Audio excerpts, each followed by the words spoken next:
Suspend कर दिया गया है। आर्टिकल 3112 के तहत की गई इस कार्रवाई के नतीजे में उन्हें सस्पेंड होना पड़ा है और मुलाजिम के पास से 4 से 6 ग्राम हेरोइन बरामद हुई है। फिलहाल ड्रग्स के मामले में लगातार जम्मू कश्मीर की पुलिस की कार्रवाई जारी है और कोशिश ये की जा रही है कि किसी भी तरीके से मंशियात को और ड्रग्स को जम्मू कश्मीर की वादी से खदेड़ा जाए, निकाला जाए, भगाया जाए और उसके बाद तमाम तर मामलों में जम्मू कश्मीर को नशे से पाक किया जाए। और इन तमाम तर चीज़ों के हवाले से कोशिशें भी चल रही है। पुलिस लगातार इस मामले में छानबीन कर रही है और उन तमाम तर लोगों के ख़िलाफ़ कार्रवाई कर रही है जिसकी वजह से इस तरह की चीज़ें, नशे की खेप जम्मू कश्मीर पहुंच रही है। और ये कोशिश ये की जा रही है कि जम्मू कश्मीर को तमाम तर नशे से पाक किया जाए। इस वक्त ड्रग के ख़िलाफ़ बड़ी कार्रवाई होती हुई नज़र आई। एक ड्रग्स की छापामार कार्रवाई के दौरान, जांच के दौरान जल शक्ति महकमे का एक मुलाजिम पकड़ा गया, उसके खिलाफ जांच हुई और फाइनली उसे सस्पेंड कर दिया गया है। बताया जा रहा है कि 4 से 6 ग्राम ड्रग्स उसके पास पाए गए थे। फिलहाल मजीद जानकारी के लिए जम्मू का रुख करते हैं। राय हमारे साथ जुड़े हुए हैं। राय, क्या कुछ है ये पूरा मामला, किस तरीके से गिरफ्तारी अमल में आई? देखिए आमिर, एक चीज तो साफ तौर पर क्लियर है कि जम्मू कश्मीर सरकार ने ये साफ तौर पर कहा है कि चाहे कोई गवर्नमेंट एम्प्लॉय हो या फिर कोई अन्य हो, नशे में जो भी लिप्त पाया जाएगा उसके खिलाफ कार्रवाई होगी। तो ऐसे में ये एक ऑर्डर जल शक्ति विभाग की तरफ से जो ये साझा किया गया है उसमें साफ तौर पर एक कर्मचारी है शबीर हुसैन, जो कि बतौर एम्प्लॉय थे जल शक्ति डिपार्टमेंट में। 2024 का मामला है। उनसे 4 से 6 ग्राम हीरोइन लाइक सब्सटेंस यानी नशीले पदार्थ मिले थे। उस नशीले पदार्थ मिलने के बाद उन्हें निलंबन किया गया था और ये एक विभागीय जांच शुरू हुई थी और उस जांच को पूरा करने के बाद ये पाया गया कि वो ड्रग्स में इन्वॉल्व थे। तो आज ये एक बड़ा फैसला सरकार की तरफ से और जल शक्ति विभाग की तरफ से लिया गया कि उन्हें सर्विस से डिसमिस किया गया।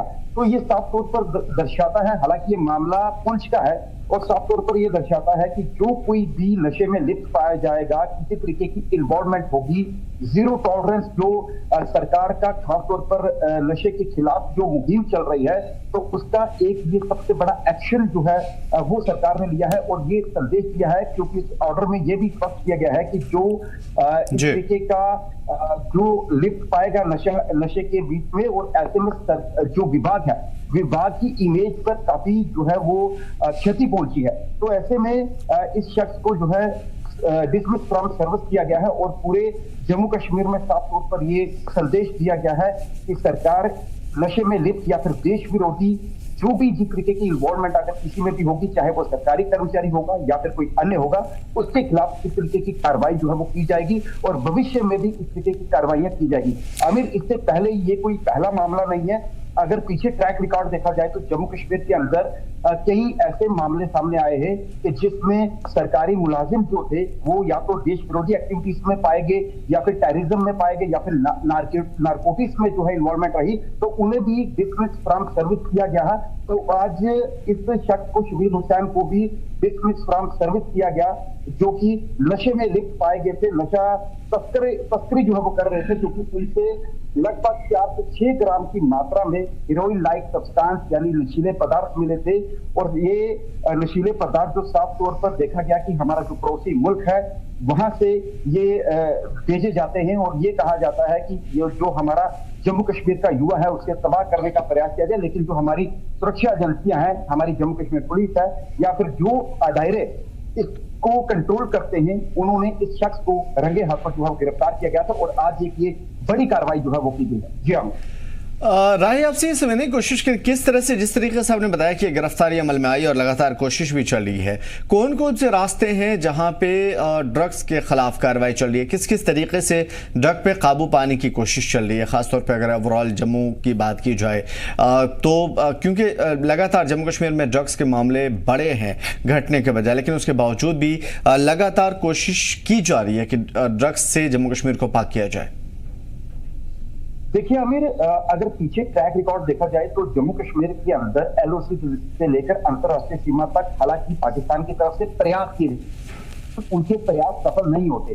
हालांकि जो लोग देश विरोधी ताकतें हैं, जो लोग जो आतंकियों के साथ काम करते हैं, OGW से या फिर इस तरीके का इस तरीके का जो वो करते हैं, अगर प्रयोग करते हैं तो उनके खिलाफ कार्रवाई जो है करते हैं। ऐसे मामले हैं कि नशे की बड़ी खेप आती है, कई ऐसे मामले जो है वो हुए हैं। तो ऐसे में तो एजेंसियां इसको कंट्रोल करती हैं। जम्मू कश्मीर पुलिस, भारतीय सेना, BSF, ये तमाम जितने भी सिक्योरिटी अदारे हैं, इन्होंने पाकिस्तान की इन नापाक कोशिशों को हमेशा जो है वो नाकाम किया है। तो ऐसे में ये भी इसका एक पार्ट है। और इस शख्स से जो ये बरामद हुआ था, नारकोटिक्स यानी जो खेप बरामद हुई थी, उसके आधार पर ये एक्शन लिया गया है।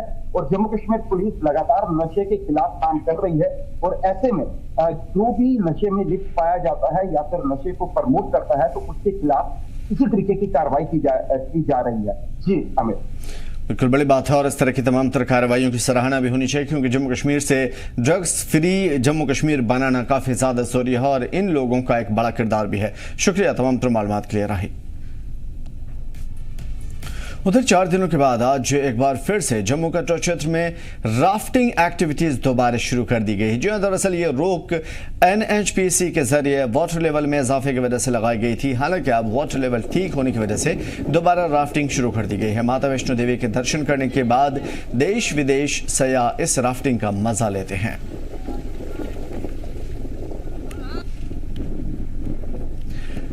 तो नदियों के अंदर इस वक्त बड़े पैमाने पर वो राफ्टिंग का सिलसिला फिर से शुरू हो चुका है, जिसपे चंद दिनों पहले ही रोक लगाई गई थी। रियासी का रुख करेंगे मज़ीद जानकारी के लिए। अमन हमारे साथ जुड़े हुए हैं। अमन, राफ्टिंग का सिलसिला फिर से शुरू हो चुका है, जबकि जो कि बहुत बड़ी खबर इस वजह से भी क्योंकि नेशनल इंटरनेशनल लेवल के जो खिलाड़ी हैं या फिर जो लोग माता वैष्णो देवी के दर्शन के लिए जाते हैं, राफ्टिंग का मजा ज़रूर लेते हैं। जी आमिर, आपको बताते चलें कि जिस प्रकार NHPC द्वारा एक एडवाइजरी जारी की गई थी, क्योंकि 3 से 4 28 से लेकर 30 तारीख तक जो वाटर लेवल था चिनाब नदी का इंक्रीज होने की, उसके बाद तमाम एक्टिविटीज जो कि चिनाब नदी के ऊपर होती थी उसको फिलहाल रोक दिया गया था। और उसी के चलते आज सुबह ही ये राफ्टिंग खोली गई है, क्योंकि श्री माता वैष्णो देवी आने वाले श्रद्धालु जो कि काफी समय पहले उन पे थोड़ी कम आ रहे थे, संख्या में कमी थी, लेकिन जिस प्रकार सीज फायर हुआ था उसके बाद श्री माता वैष्णो देवी श्राइन में आने वाले श्रद्धालुओं की संख्या में बढ़ोतरी हो रही थी। और जब वो शिवखोड़ी की ओर जा रहे थे तो राफ्टिंग का आनंद लेने जब वो रियासी पहुंचे थे, तो जिस प्रकार एडवाइजरी थी और राफ्टिंग को बंद किया था, तो काफी मायूसी उनको देखनी पड़ती थी। उसी के चलते जिला प्रशासन ने आज सुबह ही राफ्टिंग को खोल दिया गया है। तो उसी को देखते हुए काफी टूरिस्ट इस पर अब राफ्टिंग का आनंद ले रहे हैं। और जब हमने उनसे बात की तो उन्होंने बताया कि जम्मू कश्मीर में पूरी शांति है और किसी को कोई घबराने की बात नहीं है। जम्मू कश्मीर पुलिस चप्पे चप्पे पे तैनात है और उन्हें अपनी सिक्योरिटी फोर्सेस पे भरोसा है। तो उसी को देखते हुए आज ये बड़ा डिसीजन जो डिस्ट्रिक्ट एडमिनिस्ट्रेशन रियासी ने लिया है, और इसकी सराहना जो राफ्टिंग ऑपरेटर है उन्होंने भी एडमिनिस्ट्रेशन और टूरिज्म विभाग का शुक्रिया अदा किया है, क्योंकि राफ्टिंग से ही उनका रोजगार चलता था। और जब से ये बंद था तो उनके रोजगार पर भी काफी असर पड़ रहा था। जी अमीर, बिल्कुल अमन, ये भी समझने की कोशिश करेंगे क्या किसी तरह की गाइडलाइन एडवाइजरी जारी की गई है? हालांकि पानी का जो लेवल है वो कम हो गया, लेकिन उसके बावजूद भी क्या कोई गाइडलाइन है, कोई एडवाइजरी है, ताकि यहाँ पे या कोई सिक्योरिटी का कोई ऐसा बंदोबस्त नजर आ रहा है जिसकी वजह से किसी भी इमरजेंसी में संभाला जा सके हालात को? जी बिल्कुल, जैसे एडवाइजरी तो जिला प्रशासन डेली ही देता रहता है, क्योंकि जैसे ही बारिश पिछले इलाकों में होती है तो तब एडवाइजरी है इनके पास कि तब राफ्टिंग को बंद कर दिया जाए। हालांकि तब जैसे ही पानी बढ़ता है तो NHPC द्वारा समय समय पे एडवाइजरी दी जाती है और पुलिस प्रशासन हो वो भी सूचना देता रहता है। तो उसी के चलते अगर एडवाइजरी की बात करें तो फिलहाल अभी कुछ नई एडवाइजरी नहीं है। फिलहाल कुछ जैसे ही मॉनसून सीजन शुरू होता है तो जो चिनाब नदी पर राफ्टिंग होती है उसको बंद कर दिया जाता है। फिलहाल अभी ये 1-2 महीने जो राफ्टिंग चलेगी उसके बाद फिर से इस पे विराम लग जाता है। जी आमिर, बिल्कुल, तो ये कोशिशें हैं ताकि किसी भी तरह की सूरत हाल ना बिगड़े। क्या इस वक्त माना जा रहा है कि नदियों में पानी का स्तर और भी ज़्यादा बढ़ सकता है, क्योंकि मौसम की सूरत हाल ऐसी बनी हुई है और 2-3 दिनों के अंदर फिर से वही सूरत हाल होगी? तो क्या ये उम्मीद या इम्कान या अंदेशा ऐसा जताया जा रहा है कि आने वाले दिनों में राफ्टिंग पे फिर रोक लग सकती है, क्योंकि जलस्तर जैसे ही बढ़ेगा फिर से खतरे पैदा होंगे? जी आमिर, अगर जलस्तर बढ़ता है तो एडमिनिस्ट्रेशन ने साफ चेतावनी दे दी गई है तमाम लोगों को भी, और राफ्टिंग ऑपरेटर को भी बता दिया गया है कि अगर चिनाब नदी का जलस्तर बढ़ता है तो राफ्टिंग पे तुरंत और पाबंदी लगाई जाए, और एसडीआरएफ की टीम हो या जिला पुलिस हो, वह भी चप्पे चप्पे पे तैनात है और लोगों को भी बता रहे हैं कि अगर ऐसी कोई आपातकाल स्थिति आती है तो पहले राफ्टिंग को बंद किया जाए, और जो चिनाब नदी के आसपास गांव है उन्हें भी ये सूचना दी जाती है कि आप भी चिनाब नदी के आसपास ना जाएं, क्योंकि जिस प्रकार मौसम की एडवाइजरी पहले ही मौसम विभाग ने दे दिया कि किसी वक्त भी अगर बारिश होती है तो चिनाब नदी का जलस्तर बढ़ सकता है, और जिला जैसे इसराल हाइड्रो पावर स्टेशन अपने डैम के गेट खोलता है तो साफ तौर पे उन्होंने एडवाइजरी तो जारी है की गई है, लेकिन अभी जलस्तर चिनाब का बहुत कम है, तो उसी के चलते हुए ये राफ्टिंग की जा रही है। ठीक है अमन, कौन कौन सी नदियां हैं जहां पे राफ्टिंग होती है, कितनी दूरी तक ये राफ्टिंग होती है, और रोजाना की तादाद में कितने लोग होते हैं जो इस राफ्टिंग के अमल में शरीक होते हैं? राफ्टिंग तो सर आमिर आपको बताते चले कि चिनाब नदी के ऊपर ही होती है, क्योंकि ये चिनाब नदी जो कि रामबन से होते हुए अलग अलग इलाकों से होते हुए रियासी पहुंचती है, और यही चिनाब नदी का जल है जो पाकिस्तान की ओर जाता है। तो जो राफ्टिंग है, जो राफ्टिंग के अलग अलग पॉइंट्स हैं, जैसे 3 किलोमीटर की राफ्टिंग होती है, 4 किलोमीटर की, 5 किलोमीटर की, और लंबी 16 किलोमीटर की राफ्टिंग होती है, जिसका आनंद श्रद्धालु लेते हैं। और राफ्टिंग जो होती है उस पे अगर ये राफ्टिंग बंद होती है तो आपको बताते चले कि काफी नुकसान, जो लोग जहाँ से 200 से 300 परिवार का रोजी रोटी राफ्टिंग पे ही निर्भर है, अगर राफ्टिंग बंद हो जाती है तो इनकी रोजी रोटी पे भी काफी असर दिखता है। बिल्कुल, तो साफ तौर पे इतना ये है कि सेहत से जुड़ा हुआ एक बड़ा मामला है और राफ्टिंग की वजह से रोजी रोटी भी चलती है और लोगों की तफरीह का एक बड़ा जरिया भी है। तो उम्मीद है कि इन तमाम तर चीज़ों में किसी तरह की रुकावट ना आएगी, लेकिन महकमा मौसमियात के हवाले से जारी करदा अलर्ट के बाद भी इस तरह के अमल में फौरी तौर पर तमाम तर चौकसी देखी जा रही है। शुक्रिया अमन तमाम तर मालूमात के लिए। उधर कृषि विकसित तरक्की याफ्ता किसान संकल्प मुहिम के तहत आज लंगेट में किसानों के लिए एक रोज़ा खुसूसी प्रोग्राम चलाया गया और इसमें मुकामी किसानों ने भरपूर शिरकत की। इस मौके पर लंगेट के रुकन असम्बली खुर्शीद अहमद शेख मेहमान खुसूसी के तौर पर मौजूद रहे। उन्होंने किसानों से खिताब करते हुए कहा कि हुकूमत ज़राई शोबे की तरक्की और किसानों की फलाह बहबूद के लिए पुरअज़्म है। उन्होंने किसानों पर जोर दिया कि वो जदीद ज़राई टेक्नोलॉजी से फ़ायदा उठाएँ और हुकूमती स्कीमों से जुड़ करके पैदावार में इजाफा करें।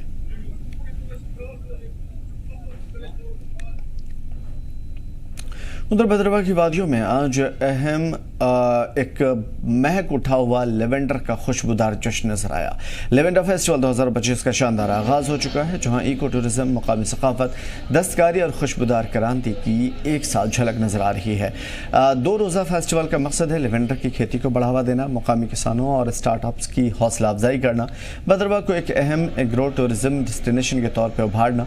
डिस्ट्रिक्ट कमिश्नर डोडा हरविंदर सिंह, एडीसी भद्रवाह सुनील कुमार बुटाल और तमाम अफसरान बीते कई दिनों से इसके लिए मेहनत कर रहे थे, तैयारी में जुटे हुए थे और आज उनकी मेहनत रंग लाई। जश्न में किसानों, स्टार्टअप्स और इनोवेटिव एंटरप्रेन्योर की तरफ से लगाए गए स्टॉलों में सबकी तवज्जो ये सारे के सारे स्टॉल्स बने। CSIR IIIM जम्मू में डायरेक्टर डॉक्टर जाबिर अहमद ने बताया कि इस फेस्टिवल का मकसद है एरोमा मिशन के तहत किसानों और नौजवानों को दवाओं और खुशबूदार पौधों की खेती के बारे में मुतवज्जह करना, बेदार करना और इससे मुकामी सतह पर वैल्यू एडिशन होगी और उद्योग बढ़ेगा। इस जगह से जन्म हुआ होता है किसी भी चीज का, हम लोग अपने बर्थडे के बाद।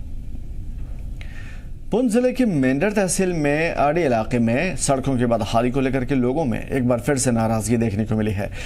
इलाके में लोगों ने खास तौर पे अगर हम बात की जाए मेंढर से आड़ी वाला जो रोड है वहाँ पे बहुत ज़्यादा प्रॉब्लम है, रोड बहुत ज़्यादा ख़राब है। कई मरतबा एहतजाज हुए हैं, आज भी तख्तियाँ और पम्फलेट लिए हुए लोग नाराज़ नज़र आए, सरकार से फौरी तौर पर कार्रवाई करने की मांग की।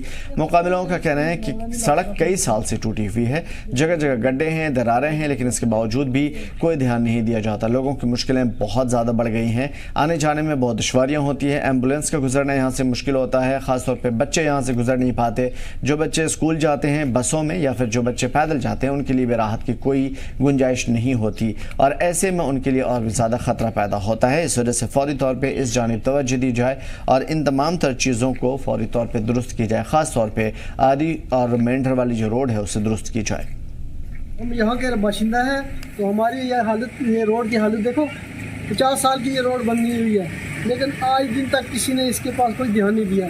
जब इलेक्शन होता है तो ये आते हैं, ये कहते हैं कि हम ये करेंगे, वो करेंगे, रोड बनाएंगे, रास्ते बनाएंगे, लेकिन जब इलेक्शन हो जाता है उसके बाद यहाँ कोई पूछने वाला नहीं है। तो हमारी हालत देखो रोड की क्या है। ये कम से कम 5000 से ज़्यादा लोग पीछे रहते हैं। रास्ते ख़राब हैं, टूटे हुए, गड्ढे भरे हुए ये रास्ते जहाँ से गुजरना काफ़ी ज़्यादा मुश्किल और भयावह। ख़ास तौर पे रोज़ाना की तादाद में जो बच्चे गुजरते हैं उनके लिए मुश्किलें होती हैं। ख़वातीन गुजरती हैं, उनके कपड़े ख़राब होते हैं। ख़ास तौर पे बच्चे जो स्कूल नीट एंड क्लीन कपड़ों में जाते हैं वो इन रास्तों से गुजरते हुए सेफ़ महसूस नहीं करते। उसके अलावा रोज़ाना की तादाद में यहाँ से बड़ी तादाद में गाड़ियाँ गुजरती हैं क्योंकि पास में ही हॉस्पिटल है और एम्बुलेंस का गुजरना यहाँ से बहुत ज़्यादा मुश्किल होता है। उधर डोडा में गर्मी के साथ एक बार फिर से परेशानी और भी ज़्यादा बढ़ी है। रोज़ाना की ट्रैफिक जाम से आवाम की ज़िंदगी मुश्किल हुई है और कल डाक बंगलों से लेकर के पुराने बस स्टैंड तक लंबा जाम नज़र आया था जिसमें सैकड़ों लोग घंटों तक फंसे हुए नजर आए। सबसे बड़ी बात यह है कि इस दौरान ट्रैफिक पुलिस का कहीं नामो निशान नजर नहीं आया और उसके बाद हालात और बिगड़े। डोडा के नागरी, अकरमाबाद, भारत रोड, सज्जाद रोड, ये तमाम तर इलाके में अक्सर ट्रैफिक की जाम परेशानी बनी रहती है। बड़े पैमाने पर गलत पार्किंग के चलते सड़कों पे जाम नजर आती है। लोगों की परेशानी, मुकामी दुकानदारों का साफ तौर पे कहना है कि ये समस्या दिन ब दिन और बढ़ रही है, जल्द इसका हल चाहिए। उनका ये भी कहना है कि सड़कें छोटी हैं, गलत जगह पार्किंग की जाती है, एम्बुलेंस, बच्चे, मुकामी लोग सबसे ज़्यादा मुतासर होते हैं। सुबह शाम के वक्त में सबसे ज़्यादा भीड़ होती है और डोडा में सरकारी मेडिकल कॉलेज समेत अहम इदारे हैं और इसी वजह से यहाँ से आने जाने वाले लोग, मरीज़ों को भी बहुत ज़्यादा दिक्कतें होती है। फौरी तौर पर इस पर कार्रवाई होनी चाहिए और इस रोड को दुरुस्त करनी चाहिए।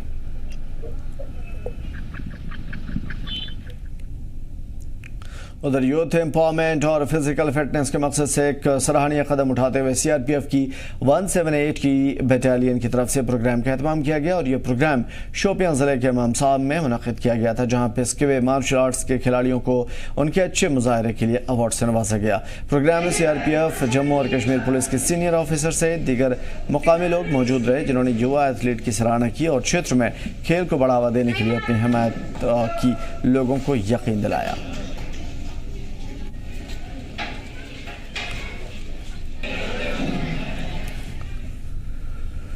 उधर पुंछ जिले की youth service and sports department की तरफ से आज फिट इंडिया पहल के तहत एक साइकिल रैली निकाली गई थी। रैली में DYSSO मोहम्मद कासिम और इंचार्ज ने रैली को हरी झंडी दिखाकर रवाना किया और इस रैली में बड़ी तादाद में लोग भी शामिल हुए।